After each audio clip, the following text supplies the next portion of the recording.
Bonjour à tous et bienvenue à la dernière édition de Dementia Talks Canada, comment améliorer le soutien aux personnes atteintes de démence en 2023.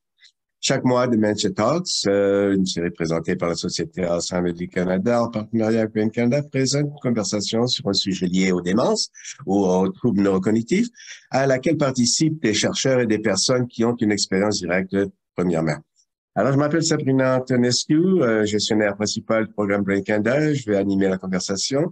Je tiens à vous remercier sincèrement, chers téléspectateurs, d'avoir pris le temps de vous joindre à nous. Alors, quelques précisions administratives. Cette session est proposée en anglais et en français. Pour sélectionner une langue, vous pouvez cliquer sur le bouton interprétation bas de votre écran, puis choisir la langue anglaise ou française. Vous remarquerez également que des questions de sondage apparaîtront occasionnellement sur votre écran tout au long de la session. Cette session est enregistrée, mais veuillez noter que seule la vidéo et l'audio des panélistes et du modérateur sont capturés dans l'enregistrement. Et enfin, nous aurons une séance de questions-réponses à la fin de l'heure. Les questions peuvent être envoyées à nos panélistes à tout moment via la fonction questions et réponses Q&A de votre panneau et Zoom. Et toutes les questions auxquelles il n'est pas possible de répondre en direct sont traitées ultérieurement par courriel par le personnel de la Société Alzheimer du Canada. Alors, avant de commencer, je tiens à souligner que les bureaux de la Fondation Brain Canada sont situés au territoire traditionnel ancestral et non cédé des peuples Ganyankeha, un endroit qui a longtemps servi de lieu de rencontre et d'échange entre les nations. Nous honorons et respectons les aînés passés, présents et émergents. Dans notre travail, nous nous concentrons sur les appels à l'action de 19 à 24 de la Commission de vérité et réconciliation qui concerne l'amélioration de la santé des peuples autochtones et sur le numéro 57 qui vise à faire progresser notre propre apprentissage des questions autochtones. Alors, nous vous invitons à jeter un œil sur ces possibilités. Comme je l'ai mentionné précédemment, le sujet de la discussion d'aujourd'hui est comment améliorer le soutien aux personnes atteintes de démence en 2023 et j'ai l'honneur d'être rejoint par 5 personnes. Nous avons donc aujourd'hui Dr. Lillian Hung, qui est professeure adjointe à l'école d'infirmière de l'Université de la Colombie-Britannique, clinicienne scientifique au Vancouver Coastal Health Research Institute et fondatrice de l'innovation in Dementia and Aging Lab à l'Université de Colombie-Britannique. Dr. Hung s'intéresse à la recherche axée sur le patient et l'innovation en matière de soins pour les personnes atteintes de troubles neurocognitifs et leurs soignants. Bienvenue à Lillian. Puis nous avons Bisola, infirmière autorisée, candidate au doctorat à l'École des sciences de la santé publique de l'Université de Waterloo. Bisola se passionne pour les droits des personnes atteintes de démence à recevoir des soins de qualité et ses recherches portent sur les personnes atteintes de démence qui risquent de disparaître sur la promotion de la marche sécuritaire. Merci beaucoup d'être parmi nous, Bisola. Puis, nous avons Sybille Braganza, qui est coordonnatrice du projet des aînés culturels au Conseil de planification sociale d'Ottawa. Dans son travail, elle collabore avec plusieurs groupes communautaires pour créer, distribuer, évaluer de nouvelles ressources, de nouveaux programmes multilingues et adapter la culture en matière de santé du cerveau. Bienvenue à vous, Sybille. Puis, nous avons Catherine McPherson, qui se décrit elle-même comme une aidante de la génération sandwich à Montréal, s'occupant de ses 3 enfants tout en essayant de prendre soin de ses propres parents vieillissants à distance. Son père, en Nouvelle-Écosse, est le principal soignant de sa mère qui a reçu un diagnostic d'Alzheimer qui vit également en Nouvelle-Écosse. Bienvenue à Catherine. Et finalement, nous avons Melody Neufeld. Melody est gestionnaire d'équipe des services à la clientèle pour le centre et le nord de la Saskatchewan, à la Société Alzheimer de la Saskatchewan. Elle s'efforce de soutenir les personnes atteintes d'une maladie neurodégénérative et leur famille tout au long de leur parcours. Alors, merci. Bienvenue à nos panélistes. Et si vous voulez en savoir plus sur leur sujet, consultez le lien que notre équipe a affiché dans le chat. Alors, pour commencer aujourd'hui, j'aimerais poser à chacun de nos panélistes s'ils veulent bien partager leurs recommandations pour obtenir de l'aide au Canada. C'est beau? J'aimerais peut-être commencer par vous. Merci, Sabina. D'abord, je voudrais commencer que nous sommes situés sur la nationalité peuple Anishinaabe. Alors, il y a différents défis auxquels nous faisons face sur le terrain. La première priorité, c'est l'éducation et d'améliorer la connaissance sur les troubles neurocognitifs, surtout pour les personnes âgées. Plusieurs des groupes de personnes âgées n'ont aucune connaissance des troubles neurocognitifs. C'est souvent attribué à l'âge vieillissant. Et donc, je crois que l'éducation est très importante et on devrait se concentrer non seulement sur les personnes âgées, mais les membres de leur famille.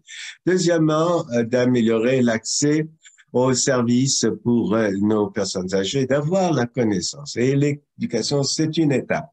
Mais aussi, ces personnes âgées doivent avoir accès au diagnostic et qu'ils devraient savoir comment et où obtenir de l'aide. Je crois que cela peut être fait facilement en travaillant dans les communautés, parce que les communautés ethnoculturelles connaissent les besoins des gens qui y vivent, et aussi il y a beaucoup de communication à établir et plusieurs des politiques au niveau local en ayant des modèles qui pourraient être utilisés à travers le Canada, des modèles qui ont connu un certain succès, et de faire en sorte que ces modèles soient durables, étant donné que nous passons à travers des crises de bien-être et donc d'impliquer la communauté est importante. Et ceux qui sont le plus marginalisés ne devraient pas donc être oubliés. Ce sont là mes trois priorités principales. Merci beaucoup, Sybil, d'avoir partagé cela avec nous. Je vais revenir à vous poser une autre question. Alors, Bussola, quelles seraient vos recommandations principales dans l'appui aux personnes atteintes de troubles neurocognitifs? Merci, Sabrina. C'est une bonne question parce que le Canada devra en faire plus. Mais laissez-moi commencer en parlant d'apport communautaire. On parle de communauté inclusive et selon la stratégie nationale sur les troubles neurocognitifs, il y a différentes communautés qui pourraient être plus exposées aux troubles neurocognitifs, par exemple, certaines communautés autochtones.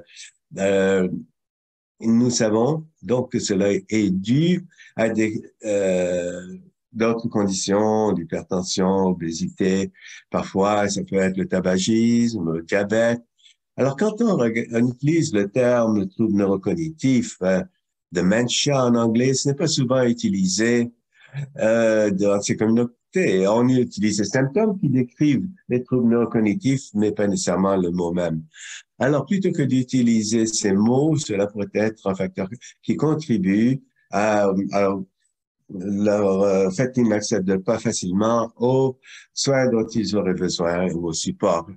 Et aussi, cela pourrait expliquer leur manque de participation à différents projets. Alors, ma recommandation serait d'incorporer des traditions culturelles autochtones et même de différentes cultures pour qu'ils soient bien à l'aise et à demander des services et du support. Je sais que nous le faisons, mais nous avons besoin d'avoir des lignes directrices adaptées aux différentes communautés. Parfois, ces gens ne reçoivent pas ces informations pas tout de suite après leur diagnostic et je crois qu'on devrait leur offrir ce service, cet apport le plus tôt possible, et aussi bien à eux qu'à leur famille qui les entoure. Alors, là, il faut s'adresser aux barrières qui sont basées sur un accès inégal aux services, les différentes conditions de vie et les résultats, et les différentes ressources qui sont publiées dans leur langue natale. Alors, quand on parle de sport, de programme, on devrait savoir que les aidants de personnes atteintes de troubles neurocognitifs, je lis sur le rapport de l'Organisation mondiale que pour les amis, ceux qui appuient, cela pourrait prendre jusqu'à 5 heures par jour de leur temps. Alors vraiment, ça peut être difficile pour bien des gens. On parle au point de vue émotionnel et même de se sentir isolé pour certaines personnes. Alors, si l'on pense à l'impact que cela pourrait être, ça peut mener à plus d'anxiété, plus de dépression. Si on pense à la génération sandwich, les gens qui s'occupent de leurs parents vieillissants, mais qui pourraient avoir de jeunes enfants aussi, âgés de moins de 18 ans, Alors, ils ont besoin de support, d'appui, de services et il nous faut développer des sources pour les personnes vivant avec les troubles neurocognitifs et aussi lors des changements climatiques et les urgences qui surviennent. Alors, il y a beaucoup de personnes manquantes, disparues, qui sont atteintes de troubles neurocognitifs. Alors, ces personnes peuvent être affectées par différents facteurs. Et je sais que nous avons parlé de réduire, l'importance de réduire le stigmatisme qui entoure cette maladie quant à leur capacité et ce qu'elles peuvent ou ne peuvent pas faire. Et on sait que plusieurs pays, même parmi les communautés africaines, je peux le dire, je suis descendance africaine, donc le stigmatisme est un facteur à risque à développer le trouble cognitif, surtout pour les personnes disparues et les membres de la famille pourraient ne pas pouvoir poser des questions à cause du tabou qui existe dans ces communautés. On ne sait pas si on devrait parler de troubles neurocognitifs ou quand on est supposé dire certaines choses, alors il faut une meilleure éducation. Et, et puis, c'est bon, c'est peut-être pas si surprenant que on parle de troubles neurocognitifs entre professionnels, mais quand on parle de stigmatisme au niveau du public même, mais il faut aussi se rappeler ça prend une bonne formation pour les professionnels, pour que l'on puisse tous s'adresser aux problèmes de stigmatisme, mais aussi comment on interagit avec les personnes qui vivent avec les troubles neurocognitifs, comment interagir avec ces personnes, comment communiquer avec elles. Je crois que c'est important, mais en général, oui, l'éducation du public, c'est important. La formation des prodigueurs de soins de santé également, et les professionnels de la santé donc, et oui, et il faut donc offrir notre appui. Oui, d'excellents points, Vissola, plusieurs choses que l'on peut examiner encore plus dans quelques instants. Liliane, est-ce que vous voulez essayer maintenant? Votre micro fonctionne mieux? Non, je ne peux pas vous entendre. Ah oui, voilà. Là, c'est... Oui. Bon, vive la technologie, hein. Écoutez, oui, je suis d'accord avec le stigmatisme. Il y a beaucoup de présomptions qui entourent les gens vivant avec les troubles neurocognitifs. Et si parmi, on retrouve ces préjugés, si vous voulez, parmi même ceux qui prennent soin des personnes atteintes de troubles neurocognitifs. Alors, comment mieux appuyer les gens vivant avec ces troubles? L'innovation est clé. Parce qu'il nous faut nous concentrer sur des choses qui fonctionnent. En tant que pays, au Canada, on ne peut pas être des leaders dans ce domaine. Et je crois aussi, quand on fait de la recherche, des projets, euh, on n'explique pas toujours comment on crée du support, de l'appui, et il faut donc penser aux impacts dans la vie réelle, dans la vie de tous les jours. Je sais qu'il y a d'excellentes idées dans les communautés, mais les gens ont aussi des présomptions quant à la façon dont les gens avec troubles neurocognitifs pourraient contribuer. Il y en a qui sont occupés, qui n'ont pas le temps d'aider, mais c'est important de travailler avec la personne qui a des expériences ou qui vit avec quelqu'un atteint de troubles neurocognitifs. On ne peut pas le savoir à moins de vivre avec des personnes dans cette situation. Donc, cela s'applique aux aidants formels et informels. Quand on parle d'innovation, donc, il nous faut trouver des façons et appuyer, encourager. Je sais qu'il y a des pays qui sont beaucoup plus progressistes, de s'assurer euh, que l'engagement public, en Australie, par exemple, au Royaume-Uni, c'est obligatoire hein, d'inclure la personne atteinte de troubles neurocognitifs comme partenaire hein, dans les soins offerts. Alors, on a beaucoup de rattrapage à faire au Canada. Si l'on veut faire une différence, il faut donc se concentrer sur l'innovation. Et quand je parle d'innovation, il y a des concepts comme l'incubation, par exemple. Comment faire ressortir ces magnifiques idées que l'on trouve dans les communautés, que l'on sait qui fonctionnent, mais qui ont besoin d'aide. pour en faire quelque chose qui a un impact au quotidien. Alors, comment mieux appuyer ces magnifiques idées dans les communautés et comment peut-on les appuyer et appuyer l'accélération. Donc, une fois qu'on a ces idées, peut-être d'en faire un modèle d'affaires viable pour que l'on puisse avoir un impact véritable et d'implanter la science. Ce sont là des choses qui feraient une différence et je vais m'arrêter là. Merci beaucoup, Liliane. Nous allons certainement revenir parler du travail qui se fait dans vos laboratoires. Catherine, pouvez-vous partager vos recommandations pour les personnes euh, vivant avec des troubles neurocognitifs? Oui, certainement. J'écoute les autres présentateurs. Je pense que certaines de mes priorités et inquiétudes certainement sont alignées avec Dr. Hung et Sybille l'ont déjà dit. En tant que dans naturel mais vivant à une certaine distance, et je vois qu'il y a différentes informations disponibles, que ce soit sur les options de soins à domicile ou obtenir de l'appui. Par exemple, mon père, lui, est aidant naturel pour ma mère, mais qui vit à l'étranger.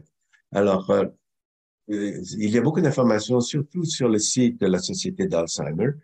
Et ce serait bien si toutes ces informations se retrouvaient dans un endroit pour tous les aidants, parce que je vois avec mon père, souvent, il est trop fatigué pour aller, trop occupé pour aller chercher des renseignements ou digérer toutes les informations qui existent. Donc, on peut aussi parler à des amis, à de la famille qui ont parcouru leur propre cheminement avec les personnes de troubles neurocognitifs. Les pharmaciens aussi peuvent aider parfois. Euh, qui pourrait vous dire où trouver l'aide ou donner peut-être des conseils pour aider vous à être aimé. Alors oui, l'éducation vraiment dans tous ces aspects, c'est clé, surtout pour les aidants et les membres de la famille, puisque ce sont eux finalement qui cheminent à côté de leur être aimé et ce sont eux et elles qui sont les sources d'appui primaires pour maintenir la santé de leurs êtres aimés du mieux possible. Je me rappelle, quand j'ai eu mon premier enfant, j'ai été à l'hôpital, on m'a donné un livre, à quoi attendre quand on est en attente d'un enfant. Alors, d'un bébé. Alors oui, alors voilà, des conseils ici, aller parler à une nutritionniste, faites ceci, faites cela. Ah ouais, j'aimerais bien avoir tout cela, le meilleur possible hein, pour ma mère. Je veux en savoir plus, par exemple, la meilleure nutrition pour elle. Elle ne serait pas magnifique de pouvoir parler à un physiothérapeute, par exemple, et d'avoir tout cela à un endroit, et une fois de plus, à quoi s'attendre? Alors que la maladie progresse, peut-être que là, on peut faire intervenir une autre équipe de professionnels pour aider.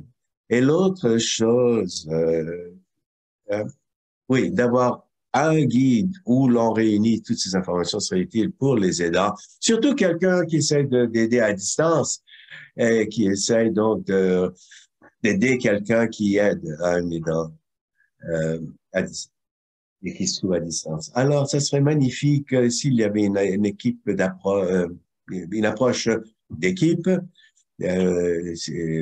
Si la personne avec les troubles cognitifs et a la chance d'avoir quelqu'un autour d'elle qui s'y connaît en nutrition, qui sait comment aider, mais ça serait bon de pouvoir obtenir ces informations, tous les hommes. Alors oui, donc des membres d'équipe, mais si vous avez un membre de la famille qui va être votre aidant primaire, quel appui ont-ils besoin? Et peut-être un physiothérapeute, nutritionniste, d'autres conseillers, appui euh, pour la tristesse ou des groupes de sport. Je sais qu'il y en a en Nouvelle-Écosse et ça a été très utile. Lors d'une de les séances, ils ont amené un consultant sur le comportement. Elle était magnifique. Elle avait beaucoup de conseils magnifiques quant à comment comprendre les différents comportements de personnes avec troubles neurocognitifs, comment répondre à leurs besoins. Et j'ai appris tellement comment je pourrais conseiller mon père qui, à son tour, pourrait mieux conseiller ceux qui entourent ma mère qui, elle, est atteinte de troubles neurocognitifs. Donc, de mieux pouvoir l'aider à chaque instant de son cheminement. Peut-être une autorité. Ça serait peut-être en prenant en considération les comportements, d'avoir des soins axés sur le client, la cliente même. Que Sybil et d'autres en ont parlé déjà ce matin, cela entre autres. Et alors, dépendamment de d'où ces personnes viennent, de façon culturelle, leur personnalité, ce qu'ils aiment, ce qu'ils n'aiment pas, et vraiment, si c'est quelqu'un de triste, pardon, de timide, peut-être qu'ils n'ont pas besoin d'interaction sociale ou ça ne les aiderait pas autant. Peut-être qu'ils aiment la musique, hein, ou ils ont joué de la musique plutôt dans leur vie, ça aiderait énormément. Hein. Euh, semble, ils ne sont pas à leur meilleur à un moment ou un autre de la journée. Alors, nous sommes vraiment concentrés sur une approche axée sur le client, mais surtout d'éduquer ceux qui offrent ces soins, comment procéder pour que tout le monde se sente appuyé avec un guichet unique pour toutes les ressources et qu'ils sachent qu'il y a une équipe et ils savent à qui s'adresser à n'importe quel moment dans toute situation et d'avoir une équipe qui peut les aider à leur tour. Alors, merci Catherine d'avoir partagé. C'est une des choses qui m'a frappé quand vous avez parlé de ce manuel. Euh, oui, c'est bon de savoir quand on entreprend ce cheminement d'avoir un guide, un manuel à portée de la main. Ben oui, je trouve que nous sommes toujours quelques pas en arrière. Ah, si j'avais su cela quelques mois auparavant, ça avait pu aider, etc. Oui, ça aiderait, ça aiderait.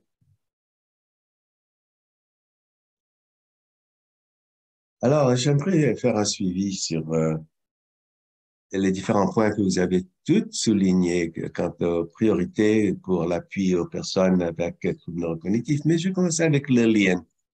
Dans votre laboratoire en Colombie-Britannique fait un travail intéressant pour créer des solutions novatrices, pertinentes pour les personnes qui vivent avec les troubles neurocognitifs et leurs aidants. Voulez-vous nous parler des solutions, des technologies telles que l'appli What Matters que vous avez développée? Oui, j'aimerais parler de l'appli What Matters. Euh, c'est relié à ce que Catherine a dit plus tôt, qu'il faut offrir aussi de l'aide à ceux qui donnent de l'aide aux aidants. Nous travaillons donc avec des gens directement, avec des troubles neurocognitifs et les partenaires de famille. Nous travaillons avec une équipe de personnel de première ligne, des infirmières, travailleuses sociales. Ils sont dans un hôpital pour soins aigus, intensifs. Et vous savez, lorsque vous êtes mis dans un hôpital, c'est une situation très stressante. Ça peut être très difficile pour des personnes avec des troubles neurocognitifs de comprendre pourquoi ils doivent être dans un hôpital, non pas avec leur famille. Alors, nous avons développé une appli. Nous demandons à la famille d'identifier la personne qui pourrait le mieux aider et de créer une liste d'activités qui pourraient être entreprises quand la personne avec des troubles neurocognitifs sont perturbée, déprimée, pour que, oui, par exemple, que cette personne qui est désignée pourrait dire, bon, oui, maman, tu es à l'hôpital parce que, oui, tu t'es fait mal à la main, mais je vais venir te voir tous les mercredis. Bon, en tout cas, ça peut être une chanson aussi. Par exemple, quand votre père est perturbé, il y a peut-être une chanson qui pourrait le calmer. ou des photos, des photographies qui pourraient réconforter la personne, de leurs petits-enfants peut-être, de bébés ou d'enfants aussi qui étaient jeunes. Alors, notre personnel nous a dit que dans des soins dans un environnement de soins, il leur faut des choses faciles à utiliser qui leur permettraient de cliquer sur le dossier, de trouver la personne aidante et toutes les informations seraient disponibles. Alors, c'est ce qu'on a entendu de notre personnel sur le terrain, de savoir que si cette personne écoute une telle chanson que il faut, si c'est la chanson qui peut aider la personne, l'infirmière n'a pas le temps d'aller faire de la recherche pour trouver la chanson, mais si c'est quelque chose qui est associé au dossier, eh bien, l'appli permet d'y accéder plus rapidement, directement même. Alors, c'est significatif parce que ce sont des informations fournies par la famille et ça fait en sorte que la famille même soit plus active. Alors, nous avons utilisé différentes technologies, mais quand nous développons de nouveaux produits, nous pensons toujours à travailler de très proche avec la personne qui vit avec la personne souffrant de troubles ou atteint de troubles neurocognitifs, les utilisateurs et le personnel. Parce que si on ne comprend pas ce qui va aider le personnel à utiliser notre application, ça peut être une très bonne application, mais si le personnel est dans ne sait pas comment l'utiliser, c'est pas utile.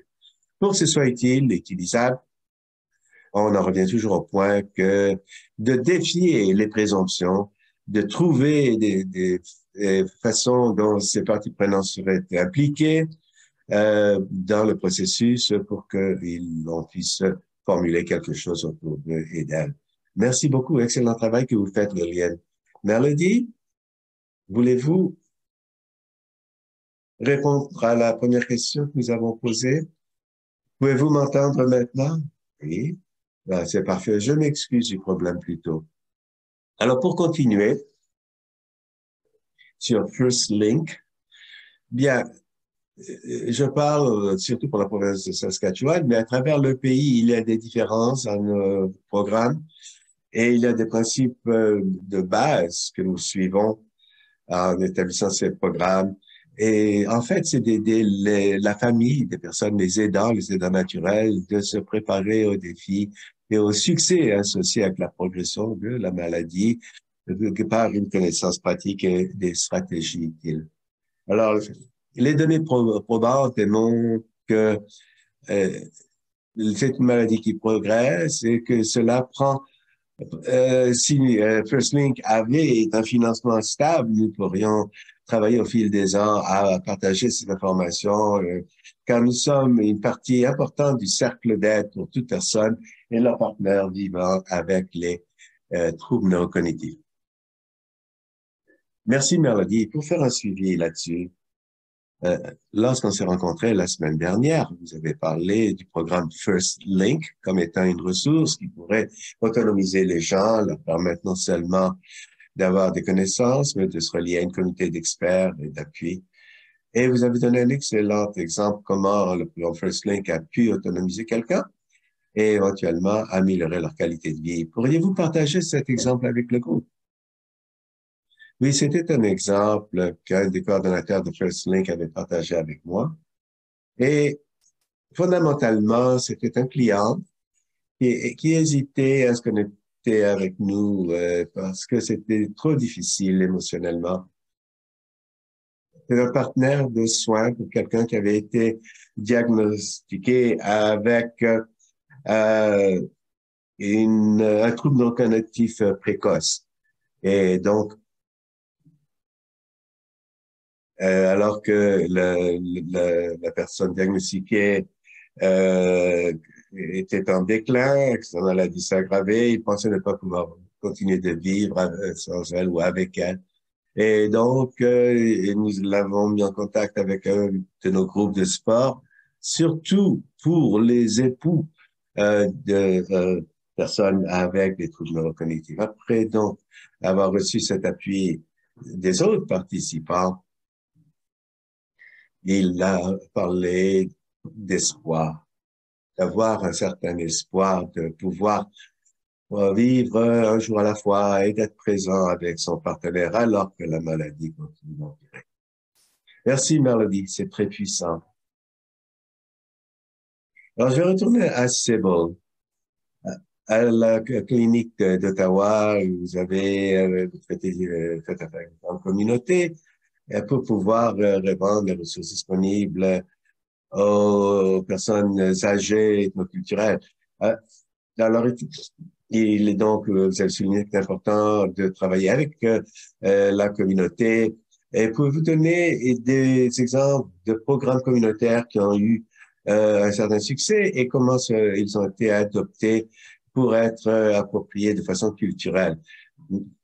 Merci, Sabina. Oui, mon travail avec le conseil, j'ai travaillé avec différents groupes culturels et la SPCO, quand on peut, avoir du financement, nous donnons euh, de petits octrois, de petites sommes de monnaie pour les aider à mettre en place leur programme.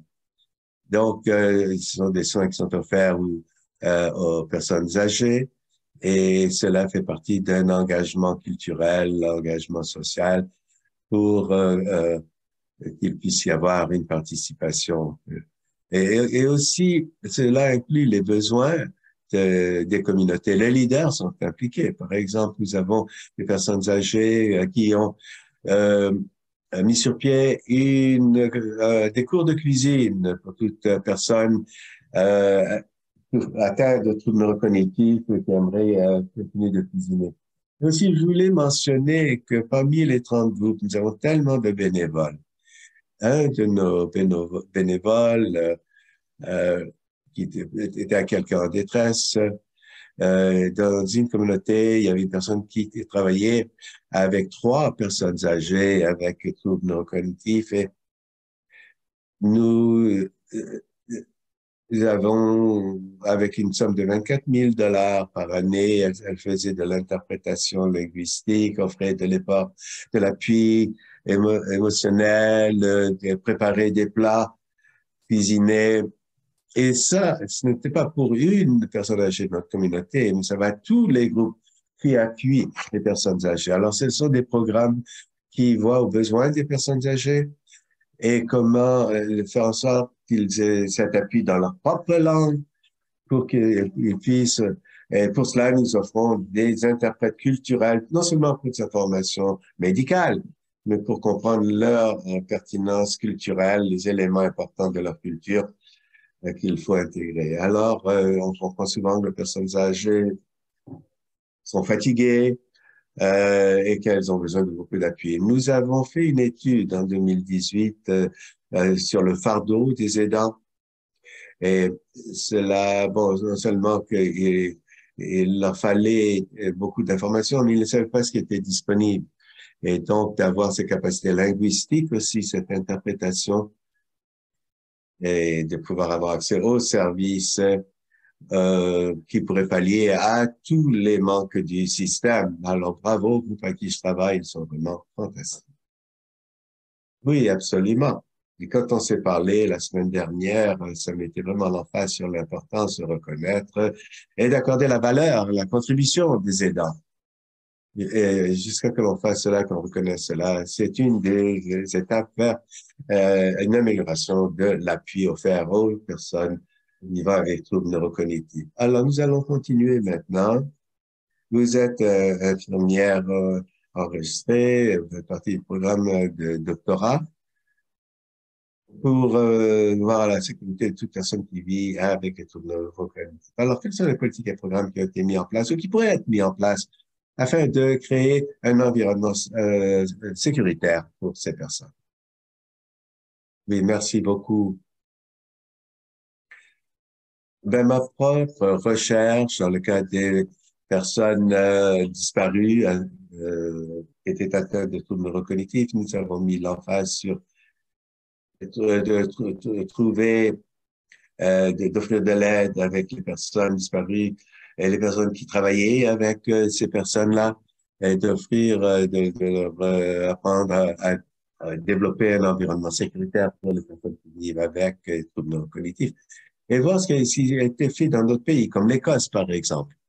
Euh, et il y a une appli que vous pouvez télécharger où la personne qui vit avec les troubles cognitifs dans une région géographique recevrait un avis que telle personne est portée disparue.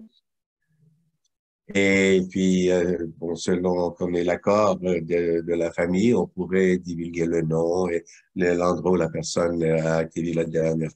Alors, c'est une façon où nous pourrions impliquer le gouvernement, développer différentes politiques quant à comment faire en sorte que les personnes avec troubles neurocognitifs soient sécuritaires et comment les retrouver plus rapidement. Parce que les coûts d'être à la recherche de personnes avec troubles neurocognitifs, c'est un coût très élevé en termes de dollars.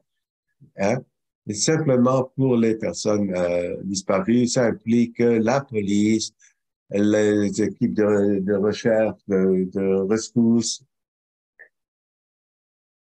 Alors, nous voulions voir ce que l'on pouvait faire pour développer de l'aide pour les personnes disparues, les personnes vivant avec les troubles neurocognitifs qui ont disparu. Je sais que aux États-Unis, je crois, dans presque tous les États sur trois ont établi un tel programme. Mais au Canada, nous n'avons que les, des expériences qui ont été tentées en Colombie-Britannique. Je sais qu'il y a eu des pétitions pour avoir des programmes en place pour les personnes manquantes, de personnes avec troubles neurocognitifs portés disparus. Alors, qu'est-ce que les provinces et territoires, qu'est-ce qu'il leur manque pour avoir de tels programmes? Nous, présentement, nous avons développé certaines politiques, mais c'est à tout le monde d'y voir. J'ai préparé un rapport, je crois que c'est l'année dernière, à regarder, surtout pour les personnes plus âgées en général, mais nous avons encore besoin de politique parce que ça peut être coûteux, dispendieux, comme on le sait, et aussi, quand vous regardez Alcent, et il faut que ça réponde aux besoins des gens, surtout des personnes plus âgées vivant avec les troubles cognitifs. Parce que ces personnes changent avec le temps et avec l'évolution de la maladie. Comment les appuyer? Alors, nous avons besoin de politiques entourant tout cela pour pouvoir avoir accès à tout l'appui et services dont ils ont besoin. Mais pour l'instant, nous n'avons pas vraiment quelque chose de concret. Nous avons de l'appui, des services, mais il y a encore bien des choses que l'on pourrait faire. Merci, Bissola. Très informatif, hein? Vraiment content de voir d'entendre ce que vous faites dans votre programme de doctorat. Alors, Catherine, de retour à vous. Lorsque nous avons parlé la semaine dernière, vous avez parlé euh, d'une expérience lorsque vous avez visité vos parents en Nouvelle-Écosse, où vous avez vu par vous-même l'impact des contraintes sur sur le système de santé, sur et les contraintes imposées sur les soins disponibles pour les personnes avec troubles neurocognitifs. Pourquoi il est important d'avoir des protocoles donc, et des lignes directrices pour les gens avec troubles neurocognitifs et leurs aidants? Oui, alors j'ai visité mes parents au mois de novembre, c'était une visite planifiée, mais le jour avant mon arrivée, ma mère a été admise à l'urgence à l'hôpital. Il y avait un problème respiratoire, bon, et en fait, c'était un caillot de sang. Ça a été réglé, elle est retournée à la maison. Mais, et je crois que c'est l'Éliane qui a parlé de cela un peu. Elle s'est trouvée à l'hôpital. Pourquoi était-elle là? Elle comprenait pas pourquoi elle était à l'hôpital. C'était une expérience qui l'avait désorientée énormément. Et le premier jour où j'étais la voir, elle a passé 3 jours dans un lit d'urgence avant de pouvoir être déplacée sur les étages. Et on sait la pénurie de lits qu'il y a dans les hôpitaux au Canada. Mais c'était vraiment magnifique de passer tout ce temps avec elle. Mais bon, je suis rentré, elle avait un verre de jus sur son plateau.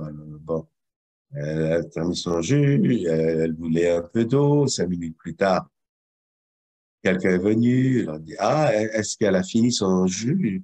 Il faut qu'elle ait passé son scan, son CT scan. Bon, elle devait donc finir son jus en préparation pour le scan. Alors non, on l'a acheté, bon, ils ont apporté un autre liquide en préparation pour le scan. Mais, mais je sais que dans les urgences, ils sont très euh, occupés, ils ne peuvent pas rester aux côtés du patient constamment. Mais ça m'a fait réfléchir quels étaient les protocoles de troubles cognitifs, pas seulement dans les salles d'urgence, mais sur les étages, dans les différents hôpitaux, parce que bon, il faut que les patients prennent leurs médicaments et ils ne le prennent pas nécessairement quand on les laisse le faire eux-mêmes. Il faut donc euh, et puis aussi lui rappeler que si elle avait besoin d'aide, il y avait un bouton, une sonnerie qu'elle pouvait activer. Et il fallait répéter cela à plusieurs reprises par jour. Mais je sais que après mon départ, qu'elle ne se rappellerait plus comment utiliser la sonnerie d'appel. Alors vraiment, ça prend des protocoles en place. Pas seulement dans les hôpitaux, ça, mais dans différents placements communautaires. On avait beaucoup de chance, par exemple, que euh, la coiffeuse de ma mère avait sa mère était aussi atteinte de troubles neurocognitifs. Alors bon, elle a dit bon, alors elle savait comment parler à ma mère quand ma mère se faisait couper les cheveux. Oui, écoute, on va mettre un peu d'eau chaude, ça va être agréable. Enfin, elle avait l'expérience de parler, hein, de donner une idée claire à la personne de ce qui allait se passer et comment ça allait se passer. Et donc, d'ajuster aussi ses soins capillaires à la personne qui vit avec les troubles non cognitifs. Et Sybille l'a mentionné également, hein, d'avoir des temps de répit pour les aidants. Et quand je visitais mes parents, que j'ai passé, c'était à peu près une semaine, hein, ben, une partie du temps, ma mère en hôpital, mon père dit, bon, on va se partager le temps. J'ai dit, non, non, non, papa, reste à la maison, je vais moi rester à l'hôpital avec maman. Et il a dormi de 3 ou 4 jours sans arrêt. Resté au lit pendant 4 jours et il a dormi. C'est clair que il représente la base de tout appui, la colonne vertébrale de la famille, finalement. Ils ont besoin de plus de repos, que ce soit sous la forme de 24, 48 heures de répit si quelqu'un vient vivre à la maison pendant 48 heures qui leur permettrait d'être libre, de sortir ou de se reposer. Hein, et aussi donc d'aider les aidants qui eux-mêmes peuvent avoir besoin de soins. Donc, de pouvoir prendre un peu de repos, ce serait énorme pour eux, parce que ça serait toute une différence. Ce sont là des personnes qui ont le soin de la personne atteinte à cœur, mais ils ne peuvent pas le faire éternellement sans repos. Merci, Catherine. Merci de partager si ouvertement vos expériences dans l'appui de la démence qui manque, qu'est-ce que ça prend et comment améliorer cet appui au Canada. Je veux remercier tous nos conférenciers et conférencières d'avoir partagé leurs connaissances, leur perspicacité. Je vois qu'il y a quelques questions. Nous allons essayer de répondre au plus grand nombre de questions. Mais toute question auxquelles nous ne pouvons pas répondre maintenant, on répondra par courriel si vous nous laissez votre adresse courriel. Alors, la première question a dit, ah, ce panel est un des meilleurs. Ah oui, je suis d'accord. Merci de votre participation. Mais bon, je suis intéressé à savoir si un membre du panel travaille dans des juridictions où il y a une participation active euh, des aidants et de la communauté. Euh, et ils ont utilisé des éléments trouvés sur votre site, Liliane, sur les soins, bon, la communauté dont sont impliqués et en parle. Léliane veux-tu ajouter quelque chose? Ce sont d'excellentes idées. Mais je dis, ça suffit pas. Plusieurs professionnels de la santé ne connaissent pas nécessairement les ressources. Ils ne connaissent pas si le médecin de famille n'est pas au courant, il ne peut pas en parler. Et dans les communautés, surtout parmi les minorités, il n'y a pas toujours beaucoup de connaissances à ce sujet. Donc, il y a d'énormes opportunités d'en faire plus pour aider ces populations. Et il y a des choses que l'on peut faire qui ne coûteraient pas si cher. Et il y a beaucoup de partenaires communautaires qui aimeraient y participer avec l'appui, bien sûr, requis à différents niveaux, cela. Il y a beaucoup de choses encore. Est-ce que je peux ajouter quelque chose, Sabina? Oui, bien sûr. Certains programmes de jour pour les personnes troubles neurocognitives qui sont incorporés, les programmes qui sont incorporés, et ça, savoir s'il y a quelque chose que l'on pourrait faire avec la Société d'Alzheimer pour réunir certains de ces programmes. Il y a des activités qui peuvent être incorporées dans des programmes de jour, d'autres pas, mais je ne peux pas vraiment penser à les différentes publications au Canada, mais il y a des études qui ont été faites à comment incorporer ces différents éléments et comment utiliser cette incorporation dans des programmes de jour pour les personnes vivant avec des troubles neurocognitifs. Je voulais ajouter, du moins du niveau communautaire, euh, et on utilise par exemple l'art comme une forme de thérapie. Il y en a qui ont des cours d'art, plusieurs de nos programmes, que ce soit de colorier, de mandala ou quoi. C'est un prolongement de programmes existants. Et, mais on appelle cela jamais, on ne parle jamais de troubles neurocognitifs, mais plutôt d'appui intellectuel, d'appui mental. On voudrait vraiment éviter le stigmatisme qui entoure ces diagnostics et la plupart des communautés veulent participer, les aidants participent aussi. Alors, nous avons un mélange de personnes âgées, de personnes de la communauté et aidants naturels aussi qui aident. Alors, tout cela est intégré à plusieurs de nos programmes maintenant parmi les groupes de première ligne. Merci. Nous avons encore une question en fait. Catherine ou Mélodie, quelque chose à ajouter? Non?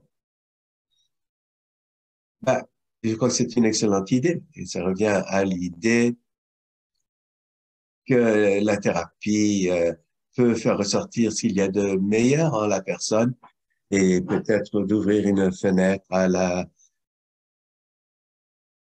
communication, au contact avec leurs êtres aimés. Et oui, certainement. Ce serait donc une approche plus holistique aux soins et je crois que c'est là la meilleure approche, la meilleure chose qui pourrait se produire. Hein. Bien, merci. Encore quelques minutes, peut-être passer à la toute dernière question. Euh, vous pouvez parler de la coordination, manque de coordination entre les patients hospitalisés et ceux qui sont en clinique externe, ceux qui sont en soins de longue durée. Alors, donc, qui est responsable des soins dans ces différents cas? Quelqu'un sur le panel qui aimerait parler à cela?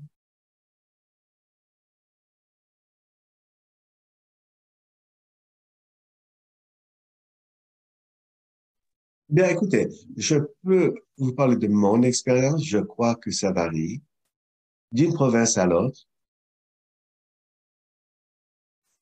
C'était un de nos défis, qui était dans notre cas en Nouvelle-Écosse, un défi qui gère les soins de longue durée, les listes d'attente, les soins privés comparés aux soins publics, les soins de longue durée gérés publiquement ou pas.